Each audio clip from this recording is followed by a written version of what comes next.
Start. Assalamu alaikum wa rahmatullahi wa barakatuh.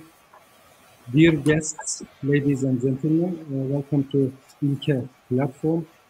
Today we are going to have quite distinguished experts on the recent developments in Palestine, particularly in Gaza. And we are going to talk about the Aqsa Flood operation in Gaza and its impact on the region. This program is organized by İLKE Foundation, and İLKE is a platform for Muslim intelligentsia and organizations with Islamic orientation, where debates take place, differing opinions are shared, and joint strategies for future action are planned. İLKE Agenda is a conference series dedicated to a comprehensive and analytical examination of international issues. And today, we are going to focus on the Al-Aqsa Flood operation and the future of Palestine. And we are privileged to have distinguished speakers to engage in discussion on this topic. Let me first introduce you our speakers. Dr. Azzam Tamimi is joining us from London.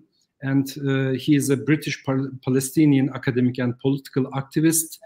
He is currently the chairman of Alhiwar TV channel, and he is also the chief editor of the same TV channel. And he has written several books on Middle Eastern and Islamic politics, and particularly his book on Hamas is quite important for us for today's program. Dr. Tamimi, welcome to İLKE Agenda program. Thank you very much. Thank you. And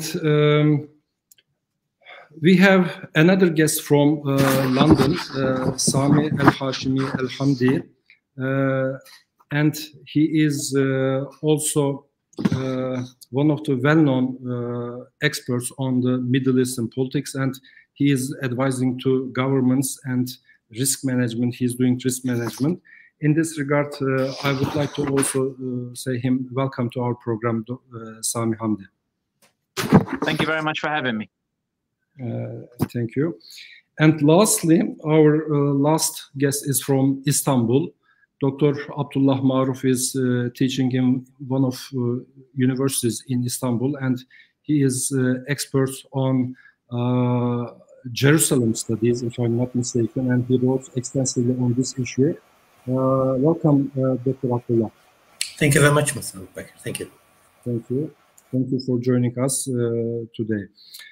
I would like to start our program with first Dr. Tamimi and with the current perception about Hamas. We know that, Dr. Tamimi, you have a book on Hamas, A History from Within, and Israel and the Western media are trying to portray Hamas as a terrorist organization. And Netanyahu, the Israeli prime minister, is quite careful to use the name of the Hamas together with other terrorist organizations like ISIS. On the other hand, yesterday in Turkey, the President Recep Tayyip Erdogan portrayed Hamas as a group of mujahideen fighting and or defending their lands. So in this regard, could you please give us some information on Hamas? What is Hamas and what are the main motivations behind this organization? Well, I'd like first to commend the stance of President Erdogan and the stance of Malaysian Prime Minister Anwar Ibrahim. I think on record, they are the only two heads of state who have come out openly challenging the Western attempt to tarnish Hamas image and designate it as a terrorist organization. Maybe there are others, but these are the two that I am familiar with. Now, it is not really unusual for the West to designate groups or individuals they disagree with or they dislike as terrorists. Margaret Thatcher and Ronald Reagan agreed among themselves in the 80s that Nelson Mandela and his ANC were terrorists, and that Nelson Mandela would never be allowed to set foot on British soil. And then eventually Nelson Mandela became a hero and was given a head of state reception when he came to London. So it doesn't really matter. We shouldn't be intimidated by what Western powers call us on, or how they describe us. Now, to answer your question about Hamas, Hamas was born out of the Ikhwan al-Muslimun of Palestine, the Muslim Brotherhood of Palestine. And this happened at the same time that the Palestinian Intifada erupted, or the Palestinian uprising known as the Intifada erupted in December 1987. Now, prior to this, and probably since after the Nakba of 1948, during which the Muslim Brotherhood sent volunteers to fight for Palestine, the Muslim Brotherhood generally, and especially in Palestine, adopted the policy of focusing on education, on social welfare, on spiritual betterment, believing that the issue of Palestine was well beyond them. They tried already once before, and that liberating Palestine is really a project for the Ummah and requires the return of the Ummah to its glorious days. So to do this, to pave the way for that, you needed to reform the individual, the family, and society. But I think by 1987, the situation was getting so bad in the occupied territories, both the West Bank and Gaza, that the grassroots within the Brotherhood, within Al-Ikhwan al-Muslimun, were pressuring the leadership that we have to adopt a more proactive position. We have to participate in the jihad, because some other Palestinian factions had already been participating in the resistance, especially Islamic Jihad, which was created by a number of dissenting members of the Muslim Brotherhood, like Fathi al-Shiqaqi and Abdul Aziz Ouda.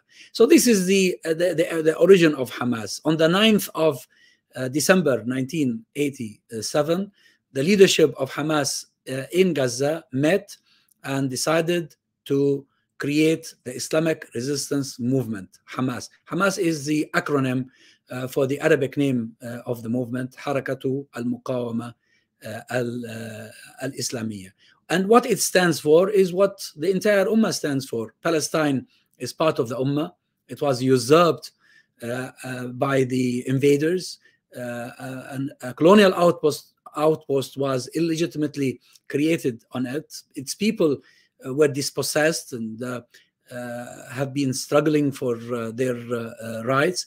And therefore, Hamas wants to liberate Palestine, the whole of Palestine, all of it, because Hamas doesn't believe that Zionism has a right to be anywhere in the Muslim world.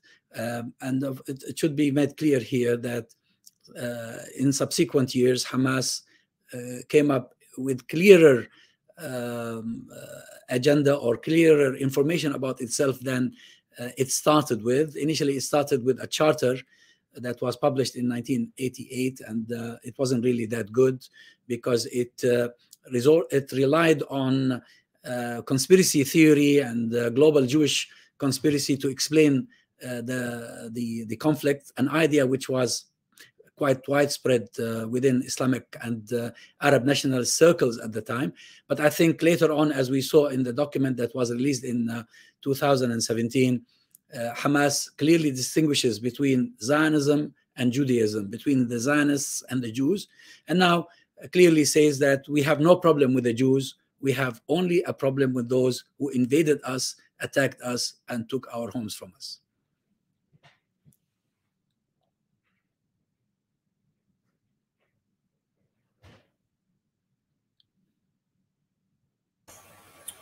You are on mute, Abubekir. Sorry. Just a short question.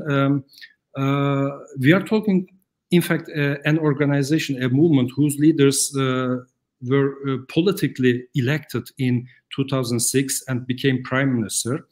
And for the last 17 years, Hamas is in Gaza. They're like in an open jail, let's say.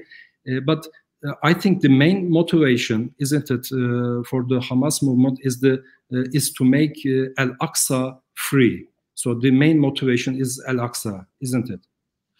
Al-Aqsa, of course, is important because Al-Aqsa has a special position in the deen of Islam and the Muslim psyche. But of course, the whole of Palestine, not just Al-Aqsa. And you referred to what happened in 2006.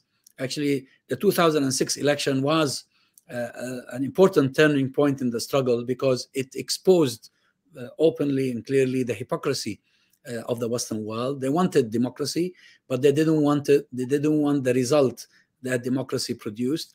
So Hamas was met with three conditions. These three conditions were formulated by the then Israeli Prime Minister Ehud Olmert, and then adopted by the United States of America, which turned them into an international demand in the name of the quartet. And the quartet is the US, the UN, Russia, and the European Union.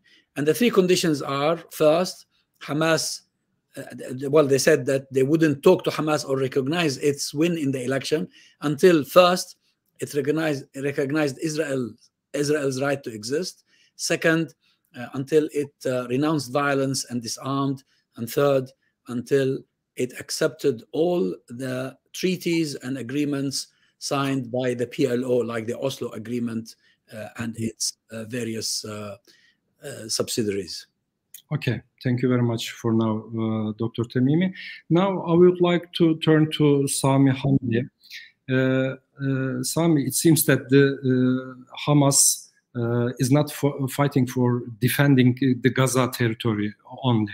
I mean, Al-Aqsa and the Palestine is the greater picture here. And the recent Al-Aqsa Flood operation, military operation, was a serious surprise to the Israeli people. And what are the main features of this recent attack of the Hamas? And what is the points that distinguish this operation from the previous operations?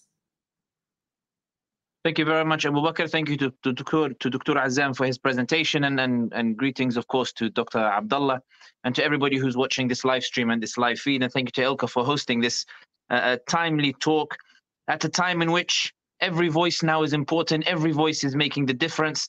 We're seeing the shift now in the global public opinion. We're seeing Israel's monopoly on the narrative start to break, and that's because of discussions such as this, and also everybody's efforts on social media to talk about the realities of what's happening. And I think this is unprecedented, and this is something that should be celebrated. I think that when it comes to answering your question, it's important to put it into the context, because it's the context that answers the question. Let's remember the situation 1 week before this attack happened. Netanyahu was standing in the United Nations holding up a map that had erased Palestine completely from the region. And in the same breath, he was saying that normalization of ties with Saudi Arabia would be the greatest deal since the end of the Cold War. The Israeli ambassador to the UN had spoken to Kan Television, the Israeli channel, and when he was asked, will the right-wing government agree with normalization of ties with Saudi Arabia, the Israeli realized that normalization with Saudi Arabia means the complete Arab abandonment of Palestine. They will know exactly what to do. Netanyahu was putting the picture of him sitting with the Turkish president Recep Tayyip Erdogan everywhere, taunting the Palestinians with this meeting that took place, the first time that the Turkish president had met with Benjamin Netanyahu.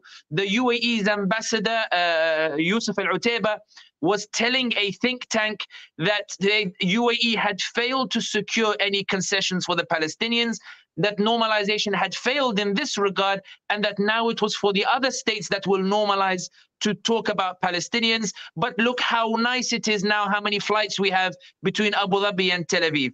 Netanyahu went back to Tel Aviv from the United Nations, absolutely convinced that the Palestinian cause was dying, that the Palestinian cause no longer had power, that the Palestinians, that it would only be a matter of time before he could annex the West Bank. It would only be a matter of time before he would be able to defeat the Palestinians, because everybody was talking about a chapter in which the Palestinians no longer had any agency. And this is why it's significant. The fact that the greatest attack on Israel, or rather the most potent attack on Israel, comes at a time in which everybody believed the Palestinians to be at their weakest. This was the first time since 1948 that the Palestinians had temporarily taken back land from the Israelis when they entered into those settlements. And that's why Netanyahu declared war, because it was the most potent attack on Israel since 1973 and perhaps even 1948. Remember, 1973, the Egyptians broke the defensive line in Sinai, and the Syrians broke the defensive line in the Golan Heights, but they didn't penetrate Israel proper. In this Tufan al-Quds, in this Aqsa Flood, they actually managed to penetrate Israel proper. And this is why it's unprecedented and why it's so significant, and why the questions that are being asked by the Israelis and by the Americans is, how did the Palestinians manage to achieve that when they were supposed to be weak and dying and no longer having a cause to protect? That's why it's unprecedented. That's why it's significant. There are question marks as to whether the Palestinians themselves knew that they would be able to enter as much as they did into Israel proper. There are suggestions that the plan was simply to take hostages and then trade those hostages for Palestinians who are arbitrarily detained. And that when the Palestinians entered and retook some of their territories, they were surprised that they didn't find the Israeli army. So there was sort of confusion. Do we go forward? Do we go back? Do we that kind of? In other words, it surprised. It was for many people. It surprised even the Palestinians themselves the extent to which they were able to penetrate Israel proper.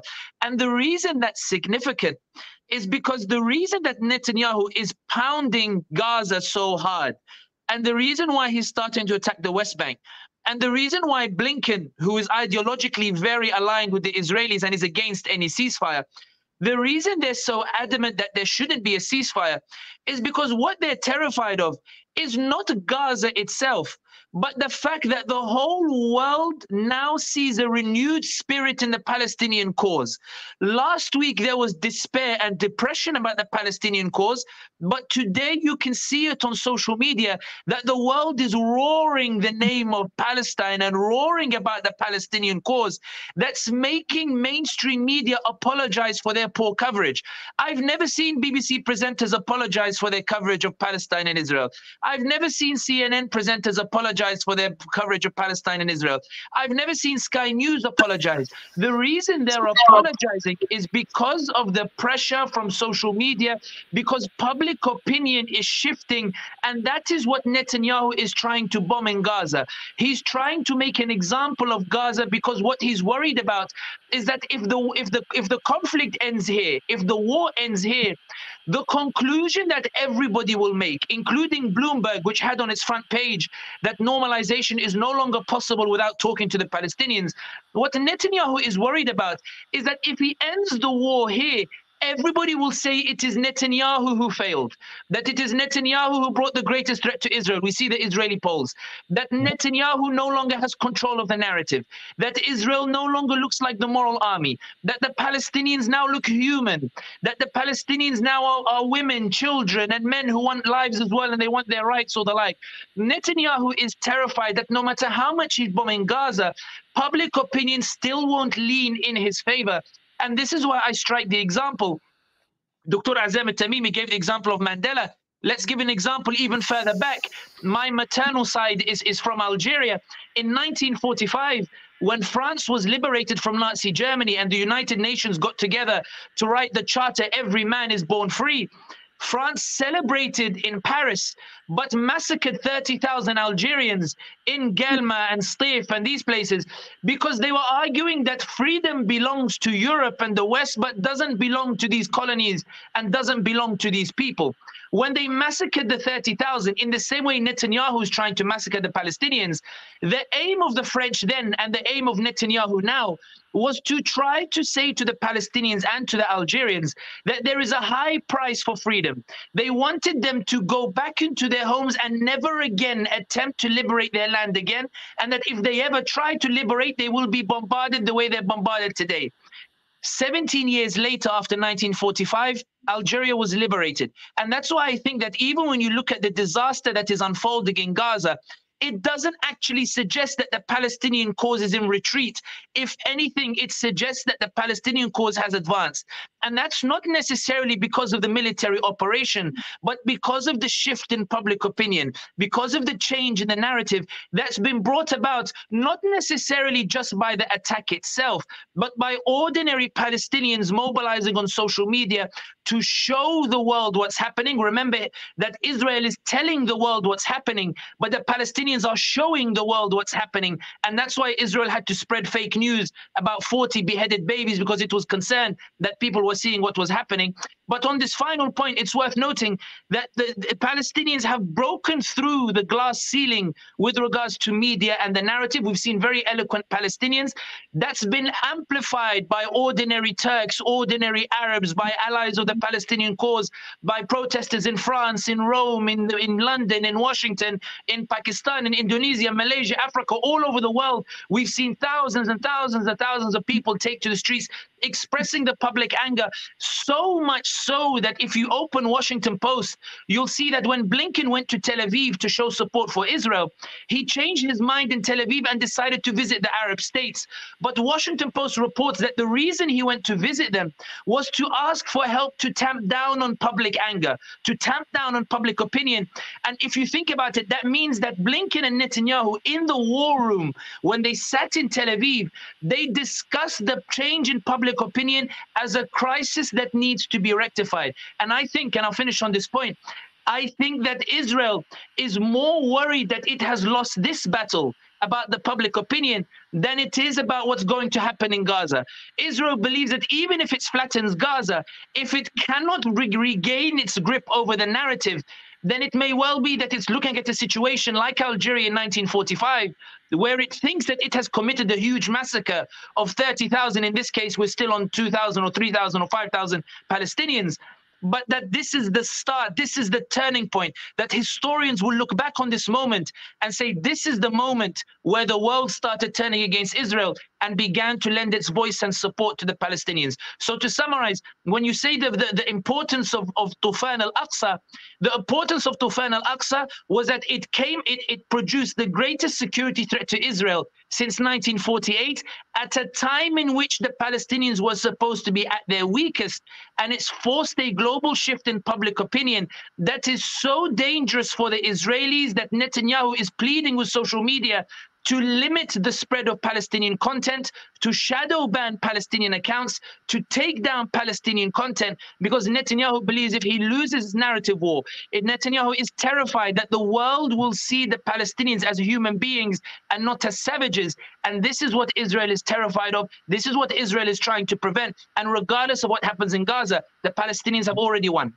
Could you please also give us some brief information on the techniques and technical equipments that the Hamas used in this operation? I mean, motorcycles, drones, or lightning attacks from the sea, etc. These are attacks that we did not see in previous operations.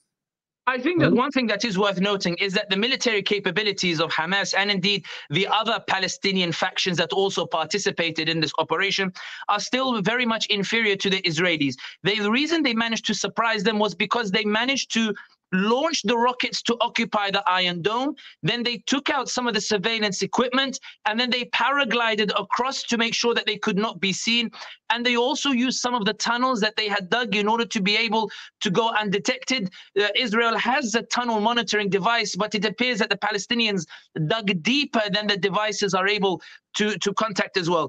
having said that, the reason why I don't focus too much on the military capability is because it's clear that Israel has been able to push them back. But nevertheless, if you look at the trajectory of the military capabilities, there's a very clear incline. But what I will say is, and I'll give back to this example, when Algeria kicked out the French from Algeria, there was never a point where the Algerians were militarily superior to the French. There was never a point where they had better weapons than the French, but they still managed to drive out the French. And this is why I think that the focus on Tufan al-Aqsa and the military operations, it shows that one, Israel is not invincible, two, that its technology is not indefeatable, and three, it shows that regardless of the regional developments that are taking place that suggest that the Palestinian cause is dying, the Palestinians still have agency. They still believe in their right for liberation. They still believe that they should fight for their land. They still believe that they should have recourse to justice, and they are beginning to convince the world that they have a point. Okay, thank you very much. In fact, you made a good presentation on the regional repercussions of the situation. This was going to be my second question to you, but you already answered it. But the normalization process that was going on between particular Arab regimes and Israel seems to be rubbish right now. One more point. I think last week in India, in G20 meeting, the politicians also presented a trade route that passes that stretches from India and passes through the Middle East and Israel. This economic route, trade route, also seems to be rubbish by now with these attacks. Okay, thank you very much, Sami Hamdi. Now I would like to turn to Abdullah Omar. Abdullah Omar Ma'rouf. Dr. Ma'rouf, for the last 3 weeks, we are all watching the events unfolding in Gaza and in Palestine. In fact, there are some conflicts in West Bank as well. And there have been frequent references by the Israeli politicians and army commanders to Torah, to Talmudic tradition, etc. For instance, Netanyahu said that we are the people of light, they are the people of darkness. We shall realize the prophecy of Isaiah. They also refer to people of Gaza as human animals or beasts, which seems to have a Talmudic reference probably. And on the social media, we have seen speeches done by Jewish rabbis trying to legitimize the murder of the babies. And today, I have read a news that red cows were brought from Texas to Israel to start the ceremonies for the construction of the third temple. So in this context, Dr. Ma'rouf, should we perceive the ongoing conflict as a war of religions, or considering the open support of the Western countries, can we talk about another crusade in Jerusalem or in Palestine? Well, thank you very much. First of all, thank you very much, Dr. Ebubekir, for this, for your presentation and for speaking, and for your question as well. And I would like to thank ILKE as well for this, for organizing this webinar, and then thank you, Dr. Azzam Tamimi and Dr. Said. Thank you very much for your informative speeches. However, it's a very interesting issue to note within this context that we're seeing, especially when we saw one fanatic, like a religious fanatic such as Benjamin Netanyahu yesterday, speaking about the issue of religion in particular, and penetrating religion in the whole context that we're seeing. And by the way, this is not the first time, as you mentioned, and it's not actually limited to supporters of Israel from the precipitation of the Jewish faith, if I could say, because at the beginning of the whole events, we have noticed some content, some similar context actually, when Senator Lindsey Graham mentioned clearly that it is a religious war And that is actually quite alarming. And you spoke about the rabbi who were actually saying that God commands commands us to kill the children. You might have been pointing out at a certain rabbi called Yaron Reovin, actually, who spoke clearly on this context and mentioned that you have to kill every single one. It tried to legitimize this atrocity by the Israelis to their religion and connect it to the Jewish religion. However, this is a very important issue because we can see at the same time that a lot of religious bodies within the Jewish faith around the world, especially in the United States, are actually trying to show to the whole world that they are pro-Palestinians and they are not actually, and these actions are not done in the name of Judaism as a religion. At the same time, some of the of religious groups as well from the Christian part, from the Christian side, actually try as well to differentiate the whole thing between Zionism and Zionism and Christianity with regarding to the notion of supporting Israel here in this context. However, and this is quite important because some of the religiously fanatic or religiously motivated fanatics actually in the world of today, in this whether it was in the United States or inside Israel, are trying to use religion as a tool to assist Israel within this context, and in order to try to gather as much as of the right wing supporters in the West, especially in the United States, as possible. This is something very dangerous because it's not actually an issue that has anything related to Isaiah, to the book of Isaiah, or to the Talmud as well. It's actually the way how it has been interpreted according to some of these symbols, of these representatives of this act. Yes, so it's quite important for us to understand that it's from the beginning, from a Palestinian point of view and from a Muslim point of view, it is not about religion, and it should not be about religion. It's not actually about a religious war between Judaism and Islam or between Christianity and Islam. And the president of Turkey, president of the Turkish Republic yesterday spoke clearly about this, and he called upon the European countries and the Western countries in order not to make this or to change this war to be a war between the crescent and the cross. And this is quite important because we are witnessing an atrocity that has been caused by an occupation force that occupied the country, derived the people of this country outside, displaced these people from their homelands, committed genocide, trying as well to continue this committing of genocide, committed ethnic cleansing since 1948 all the way until today, and they're trying and threatening to commit the same ethnic cleansing in the West Bank as well, and Jerusalem in addition to Gaza. And this should not be about religion. At the same time, groups who support Israel from more of a religious point of view are trying to derive the whole conflict into a religious conflict because it fuels it easily and it makes it easier for them to go and to gather more supporters of this cause. And this is in particular is related directly to the issue of the Third Temple, because at the beginning of the whole events, we've seen that when Hamas declared its operation, they declared at the beginning that one of the most important reasons for that operation was actually the Israeli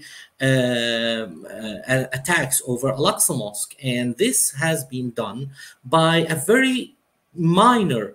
A very small minority of the Israelis, but at the same time, ultra-Orthodox and ultra-fanatic groups that are called the Kahanites.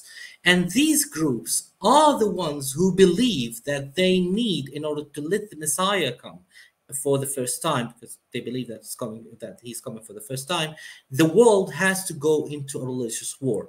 And that is what makes this this assumption very dangerous in this context, because they're trying to drag the whole world with them into what they believe as the war that is going to bring the peace to the world. And this actually is not something that the Israeli government does not believe in. And we could see from the last speech of Benjamin Netanyahu that he either believes in this context or trying to use it for his own benefit.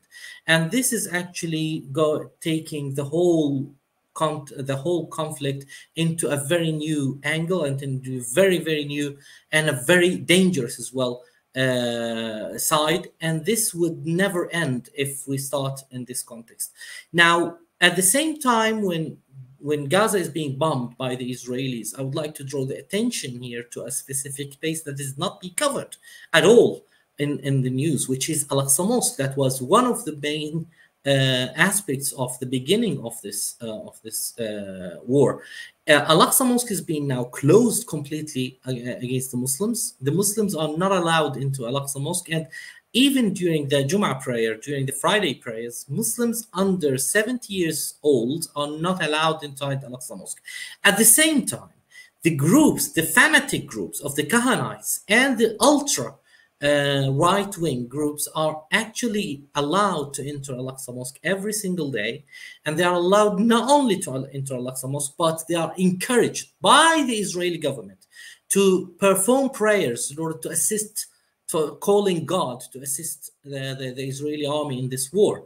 And this is very important, and this is very dangerous at the same time, because it takes the case again to the religious part, and it takes it as well to a religious sensitivity that is very, very delicate, and it might actually trigger a war that is beyond our imagination, because we're not speaking here about the Palestinians and the Israelis, or the Arabs and the Israelis. We are speaking about the whole Muslims as well. We are speaking about 2 billion Muslims who believe in the sensitivity of this mosque. And at the same time, I noted that some of these groups are actually trying now to promote performing attacks inside Al-Aqsa Mosque in order to harm Hamas, according to one of their one of their advertisements just said. They put a picture of the Dome of the Rock, which is the heart of Al-Aqsa Mosque, and they targeted it with a word saying that if you would like to, let's harm Hamas in its most precious place.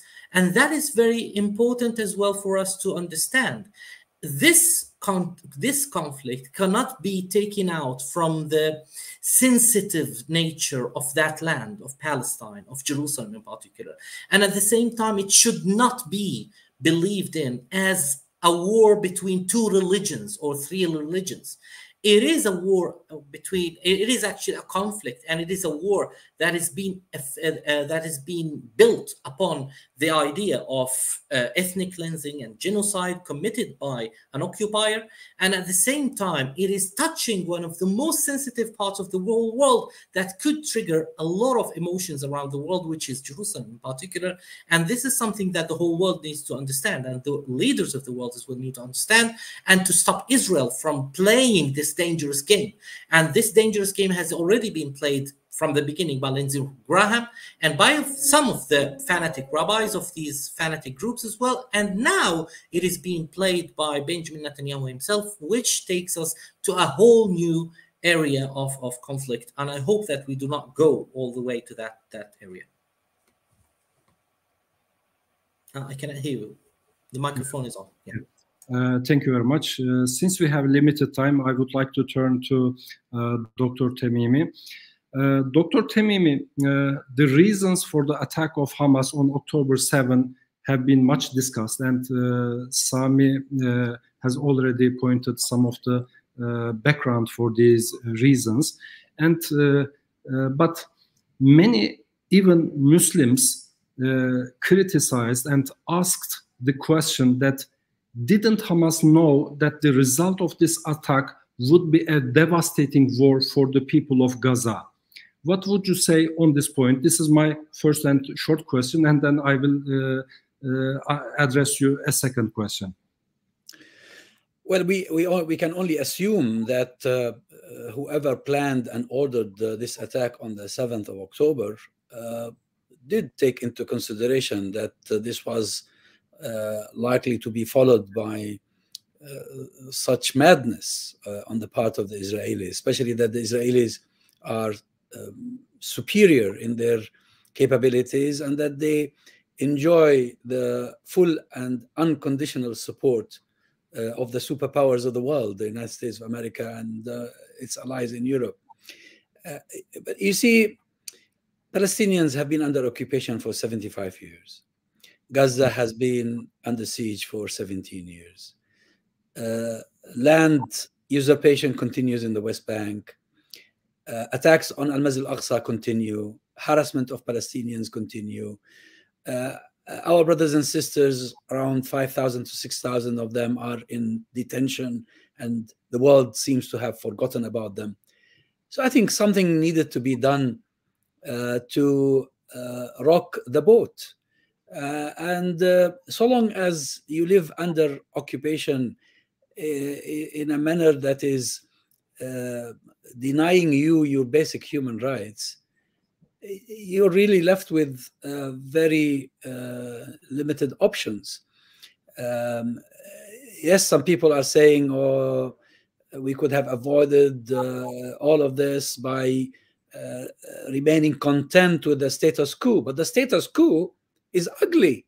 Nobody in Turkey, nobody in any European city, nobody in the world would agree to live for so many years under such humiliating, debasing circumstances.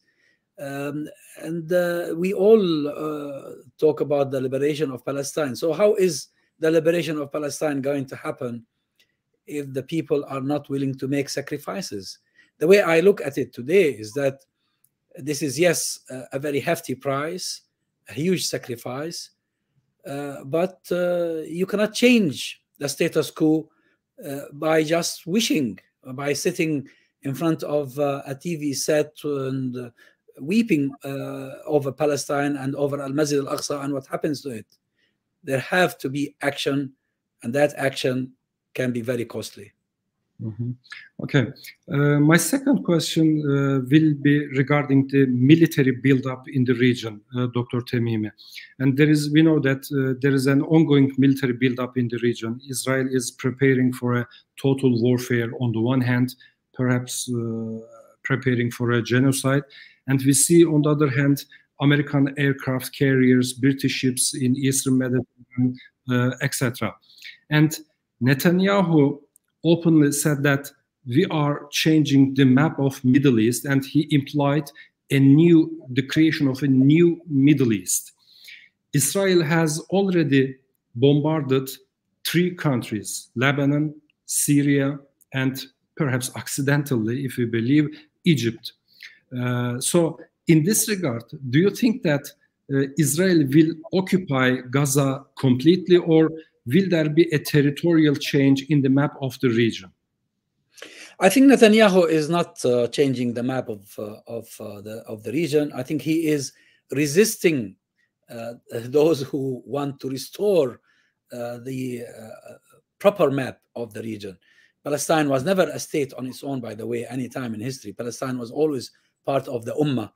And when it was taken over by the British, who forced themselves on it in the name of the British Mandate, just prior to that, it was part of the Ottoman Empire. Before that, it was part of the Caliphate, the Islamic Caliphate, since it entered the world of Islam during the time of Umar radiallahu anhu. But to cut the story short, I think there are 3 possible scenarios. The first scenario is for the Israelis to fail despite all the losses they incurred on the Palestinians. They probably try an invasion, and that invasion would fail. And I want to remind you of something that Middle East Eye reported this morning on the basis of leaked information from American sources, that the Americans are going to send their Delta Force in order to use nerve gas and other chemicals which would be pumped through the tunnels in an attempt to rescue the hostages and kill the Hamas fighters. So the first scenario is that all of this is likely to fail, and we will go back to the status quo and intermediaries, regional or international, coming in with initiatives, and then we'll have some sort of a ceasefire, which again would be violated by the Israelis, as they did hundreds of times before. The second scenario is for this conflict to expand beyond Gaza. Lebanon would be involved, probably other regions would be involved, probably Iran would be hit as a result, and that would likely lead to a regional war, if not into a third world war, because even China would be severely affected by an attack on Iran and by the stoppage of oil supplies, because it relies entirely on Iranian oil. But that's the second scenario, an expansion. And the Americans and the Europeans have been shuttling here and there, trying to prevent this scenario from taking place. Well, the third scenario, which some people might consider to be a worst case scenario, is the depopulation of Gaza and the defeat of the resistance. But even if that happens, so what? We had the first Nakba, and we had the second Nakba, and we had a third Nakba, and we'll probably have a fourth Nakba. They talk about second Nakba. By the way, the biggest Nakba of all, in my opinion, was not the 1948 one or the 1967 one. It was the 1993 when the PLO agreed to Oslo Agreement and turned itself into a collaborating agency with the occupiers. If that happens, if this scenario happens, there will be another eruption. There will be another thing happening. And I think it might trigger a global change. And I'm very optimistic that some of us, we will see that global change in favor of a tilt in the balance of power that will serve the project of liberating Palestine, inshallah. Inshallah. And I also believe that it might be only a systemic change, a global change, that will bring freedom to the Palestine.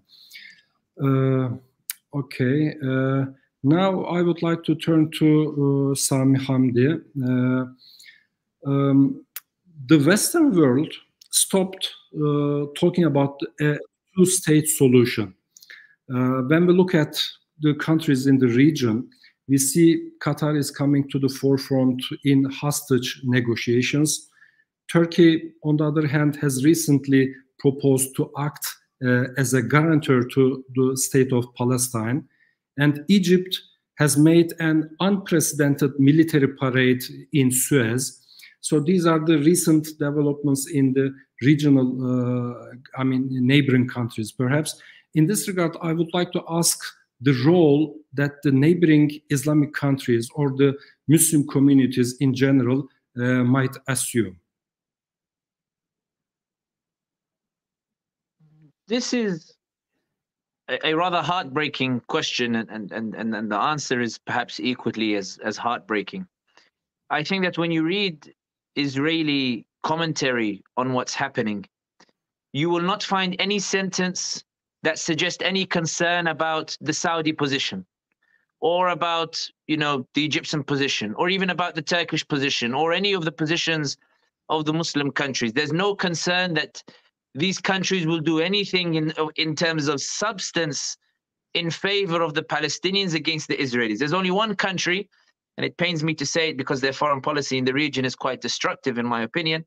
There's only one concern that the Israelis have, which is that the Iranians will deploy their proxies, and that their proxies might fire missiles, and that they might cross the border, which is why the Americans have sent some carrier ships. And it's also one of the reasons why Israel is concerned about the prospect of a ground invasion, because it fears that if it goes into a ground invasion with an army that hasn't really seen combat, that is used to police duties, that's used to breaking the bones of little children or beating up elderly people or shooting unarmed teenagers, they're worried that such an army is going to struggle in Gaza, that they're going to be bogged down. And when they're bogged down, Hezbollah will cross over or start firing missiles from the Iranian proxies in Syria, will start firing missiles.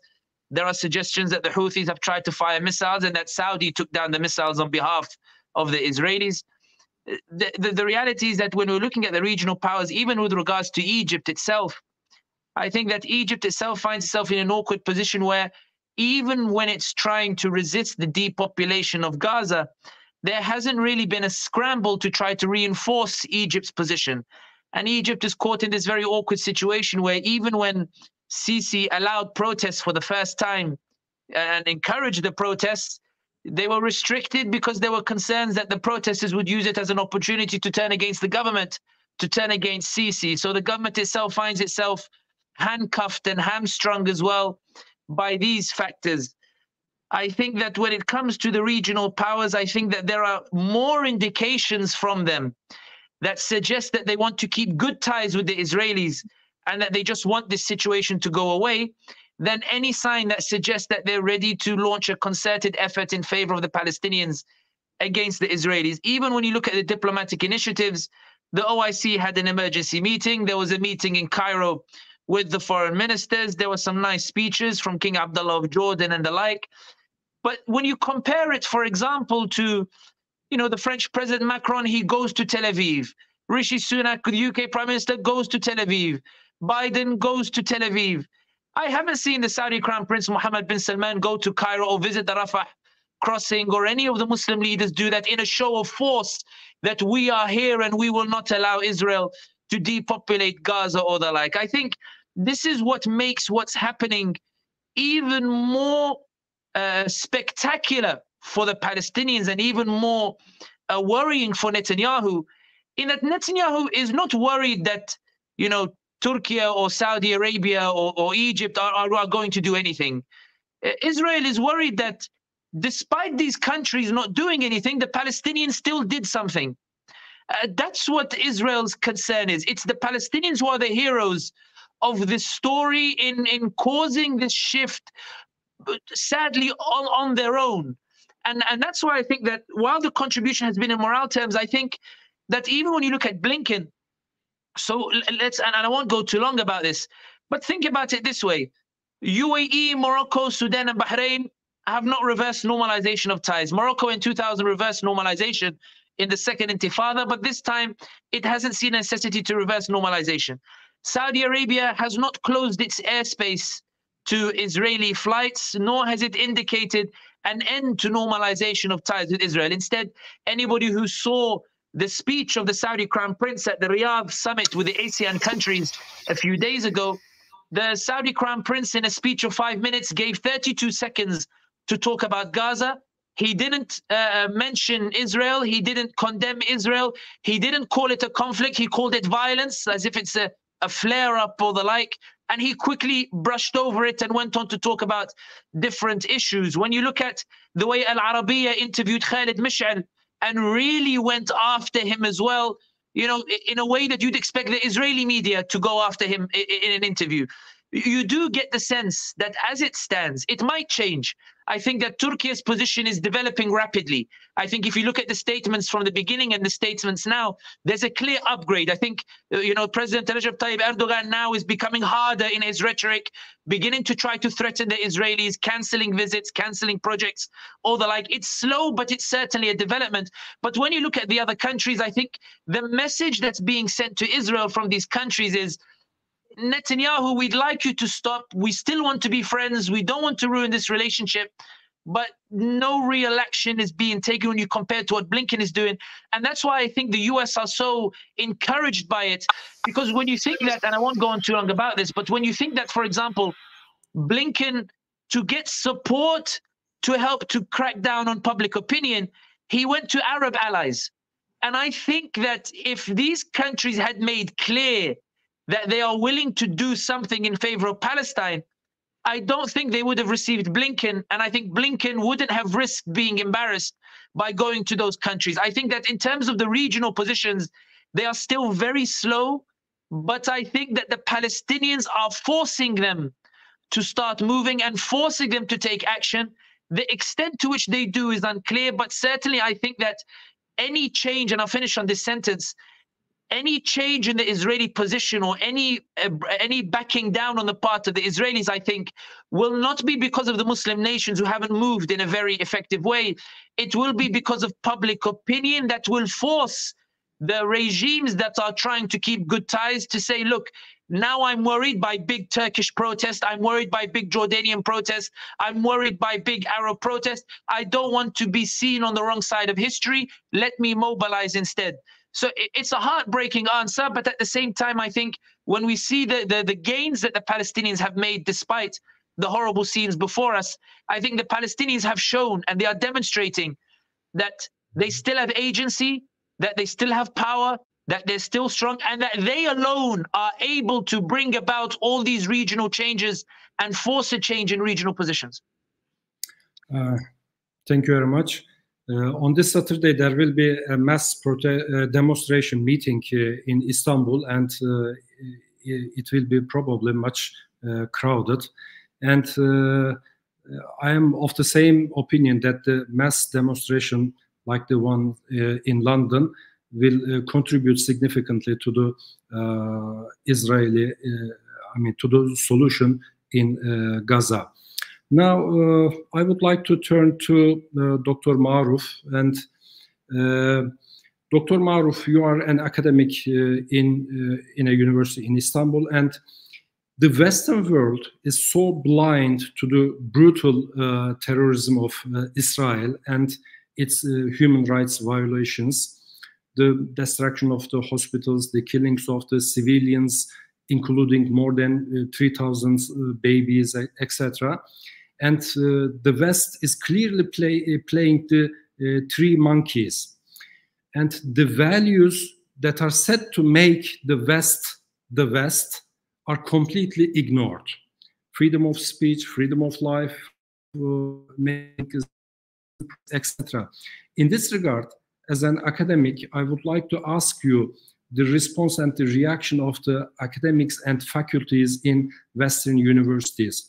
I remember some events in Harvard University, and there was a response by the boss of the companies. And I think last week there was a cancellation in Leeds University in Britain. They canceled the speech of an Israeli scholar because he was going to criticize the Israeli government. So how should we read the response of the academic world? Yeah, actually, this is a question. That's a very interesting question. Actually, let's say something very important at the beginning. Let's note something very important. For example, in Britain, for example, there is a boycott, actually, an academic boycott against Israel, and it's still actually working. And that is exactly the same as in many other Western countries. So it's, in some way, I would say, actually, that the Western people do not know what is happening there. And I think Dr. Sami and Dr. Azzam might agree with me on this issue. The mass majority of the people do not understand what is happening there. They do not, because usually the power of the media in the West is quite so significant that it controls what the people actually see and listen and hear. Now, the most important difference that we are facing and that was witnessing in these days is actually the revolution of the social the social communication and the social society as well that we can see.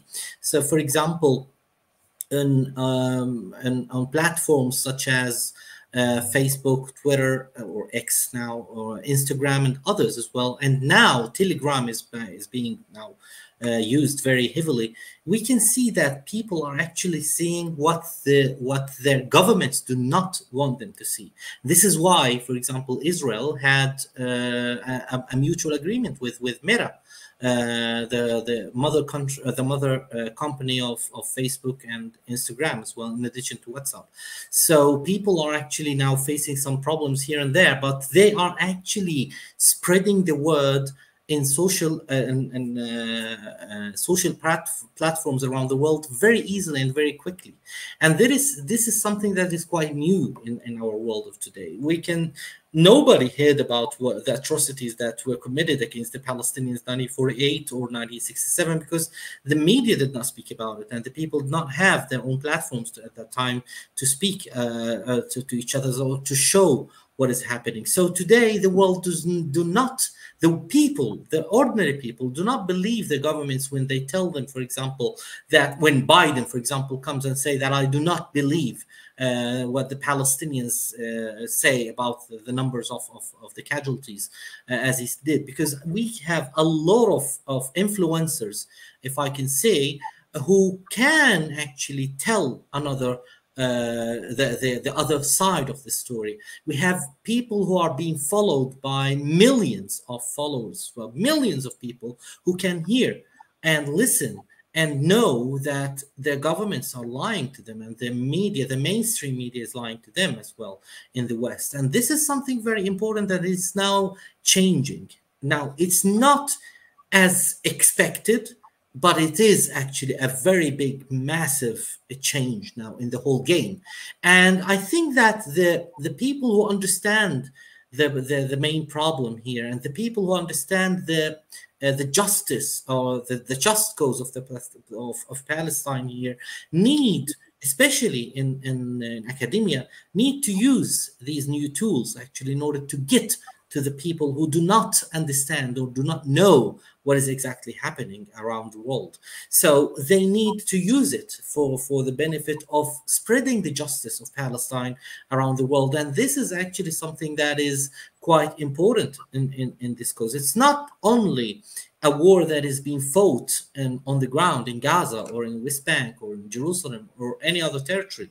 It is a war that is being fought online. It is being fought online, in the air, on media, everywhere. To the extent that Israel is now investing in millions of dollars for this cause.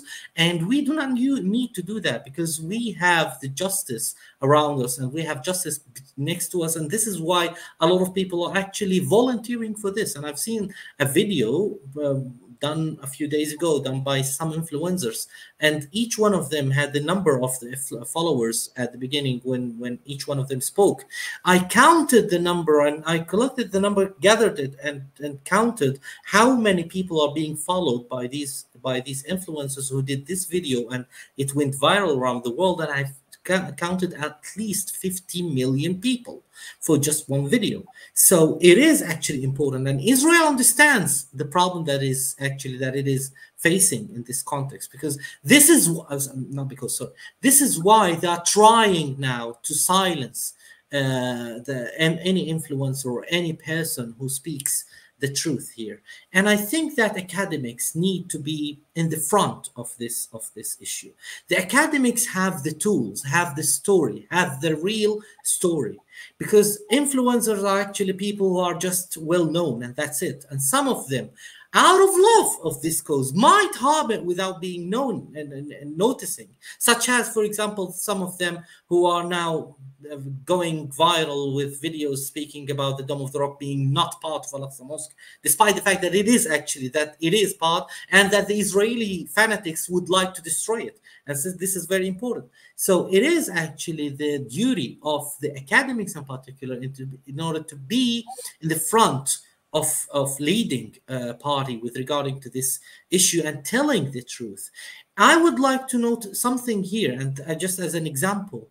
For example, at the beginning of the whole war, a very massive viral video went in Turkey at the beginning of the whole war by someone who claimed that Turkish people do not have to stand with the Palestinians because they sold their land.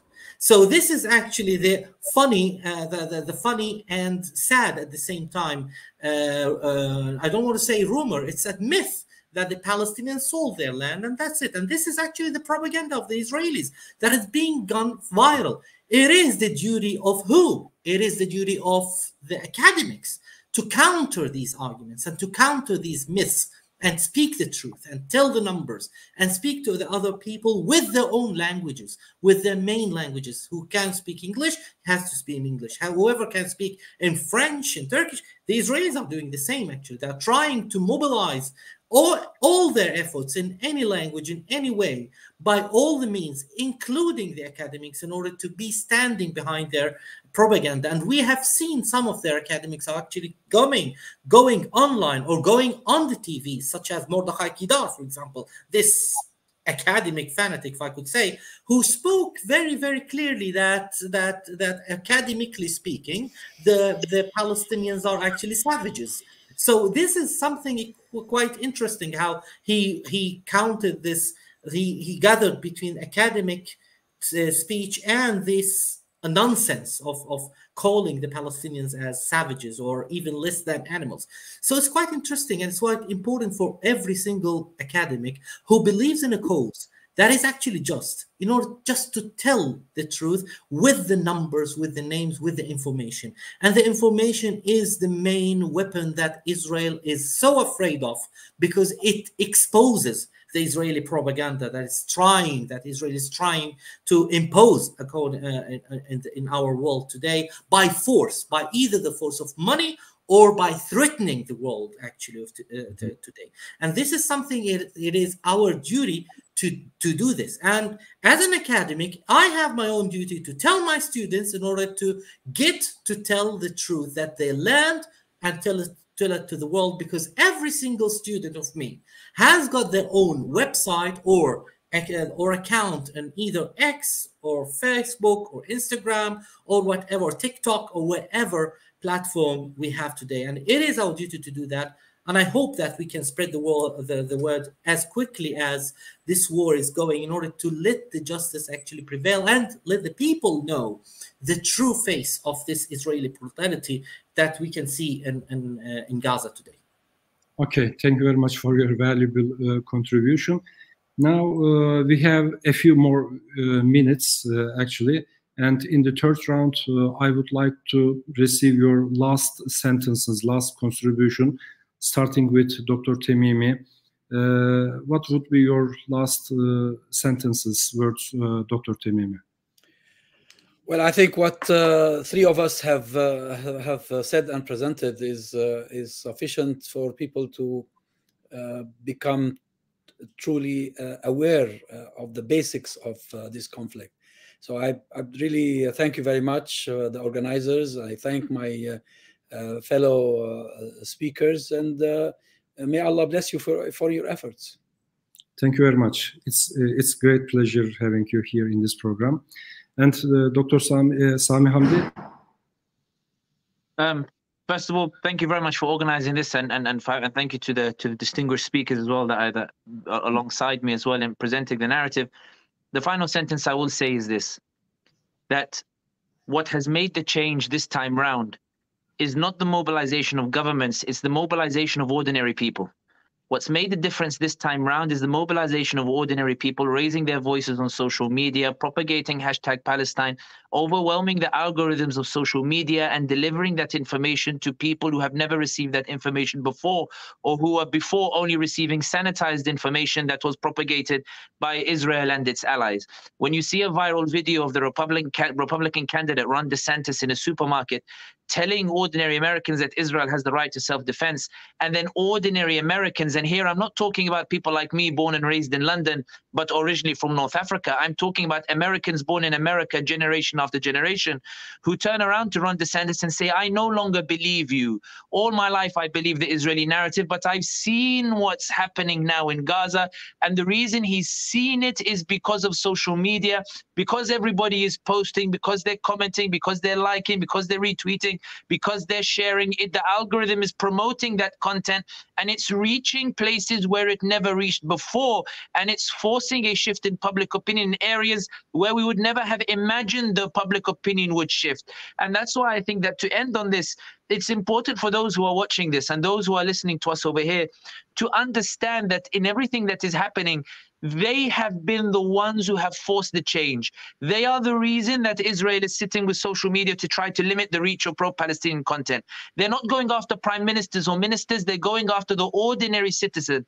It's the shift in public opinion that has Israel panicking, and the reason that shift is happening is because of the very people who, many of them might be thinking that they are insignificant or that they don't have a role to play or that they can't do much. Everybody has had a role to play in this.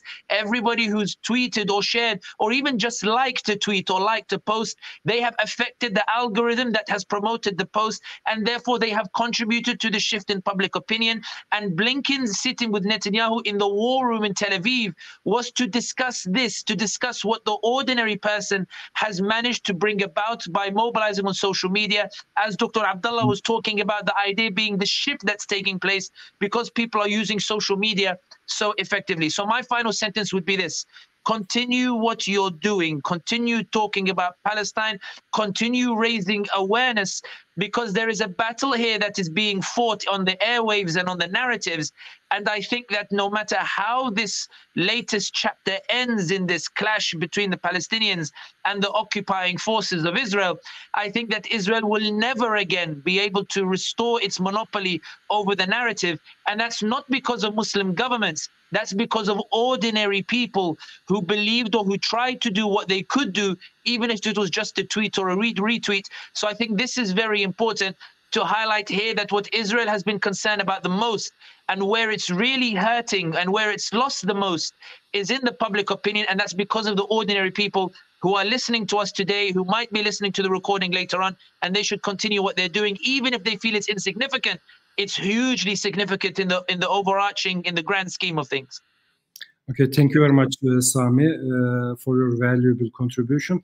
In fact, there are some comments and questions on the chat menu of the YouTube, but due to the time limit, I couldn't ask them to you. Now, Dr. Ma'rouf, your last sentences, please. Yeah, thank you very much, Dr. Ebubekir, and thank you very much for my distinguished fellows, Dr. Sami and Dr. Azzam, for their very important points. Actually, the last thing I would like just to emphasize and to note is that it's not only about what is happening in Gaza. We need to remember at the beginning and at the end that this war did not start actually by what happened in the 7th of October. What happened in the 7th of October was actually as part of a series of actions and events that started since the Nakba in Palestine. So go and educate yourself and understand what the whole thing is all about and what the Palestinian cause is all about.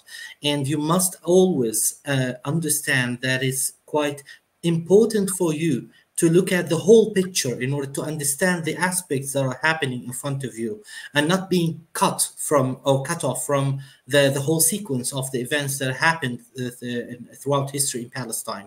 It's a just cause. It is a cause of people who were displaced and were ethnically cleansed from their homeland.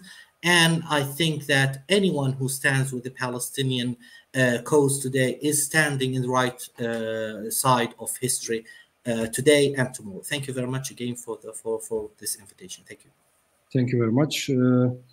I would like to express my gratitude to my guests, my speakers, for their valuable contributions. And I would also like to thank you very much for giving us your precious time.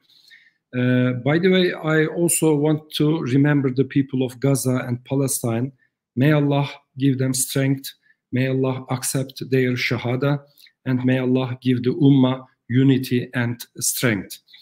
Dear audience, with these prayers, and I would like to close the program.